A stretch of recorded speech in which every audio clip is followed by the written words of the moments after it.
Let's see how the recorded does. I've now got the capacity to live stream on Facebook from my desktop, which is nice. Nicer than holding the phone in the hand like, oh.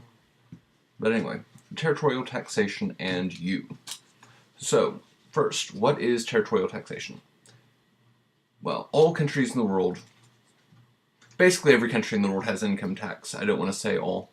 Basically every country in the world has income tax, and of the ones that have income tax, all but two have what they call territorial income tax. You live in the country, you pay the taxes.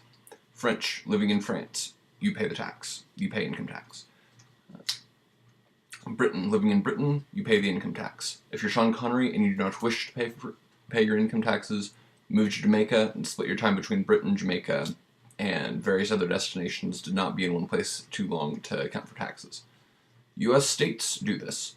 You live in New York, you pay New York income tax, but if you're a hedge fund manager who is in Florida for 180 days a year, you do not pay state income tax. And if you're an accountant who needs to prove where your boss was for all of those days, and then say, no, if he was just in New York for a couple of hours for lunch that day, then you have job security. So, the United States as a whole, the U.S. federal government does not have territorial taxation. If you're an American, you do not go get a job in Germany because you will pay income taxes in both places. You deduct the foreign income taxes. You can deduct the first $100,000 they make overseas. So for some people, this is not that big a deal. But if you're an American working overseas, odds are you're a big deal, and $100,000 isn't as much as you'd expect it to be. If you're an oil worker, high school dropout oil worker, you can make $100,000 a year in a lot of places.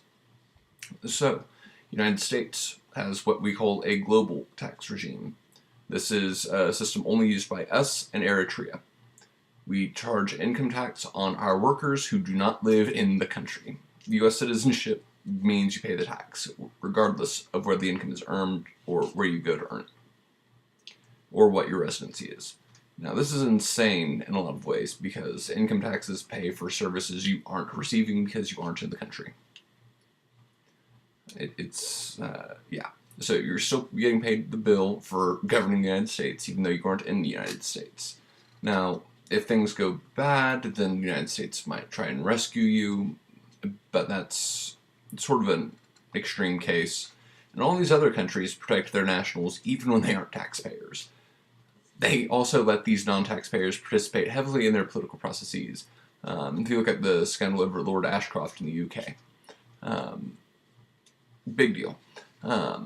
It's not a big deal. If you aren't paying income taxes because you live overseas, no other country gets really mad.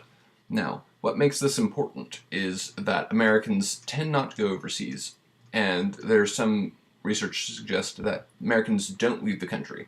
90% or so of Americans don't even have passports, because if you go overseas, you're going to pay a high tax rate.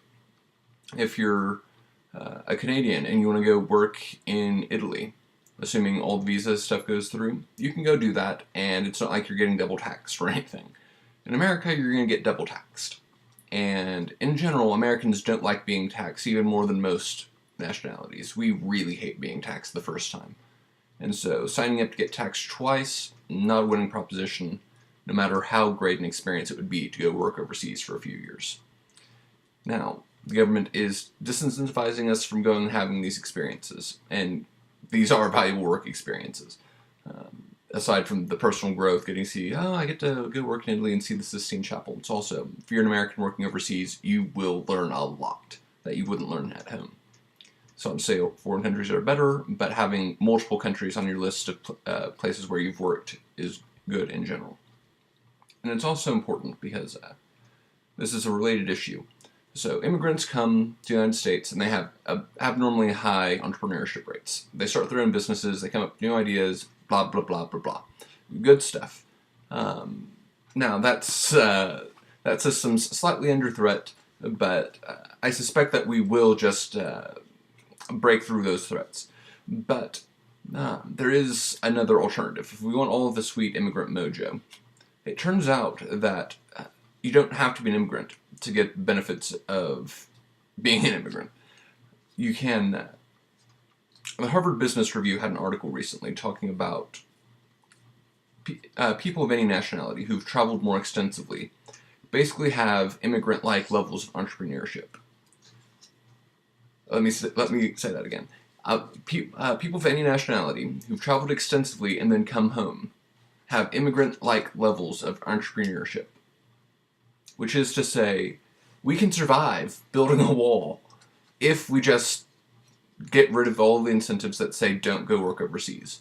You go work overseas, if you're an American, you go work overseas, let's say you go to Austria for a couple of years, and then you go to India for a couple of years, and then you go to, I don't know, suppose Argentina goes to free market, and then you go and spend a couple of years helping rebuild that country after the century of socialism it's had. And then you come back here. According to the Excel spreadsheets, you might as well be an immigrant, but you've already got the right culture, and you've already know the language, and Donald Trump's not going to try and deport you, and no future demagogues are going to be mad at you in particular, except over the fact that you get filthy rich over all of your great ideas that you've gotten just by traveling overseas. We can make up for a shortfall of immigrants by having our own citizens go work in other countries, and that alone means that it makes a lot of sense for any tax reform in the United States to include a move to a territorial tax regime. Let's not tax our workers on incomes that they do not earn in the United States. Thank you.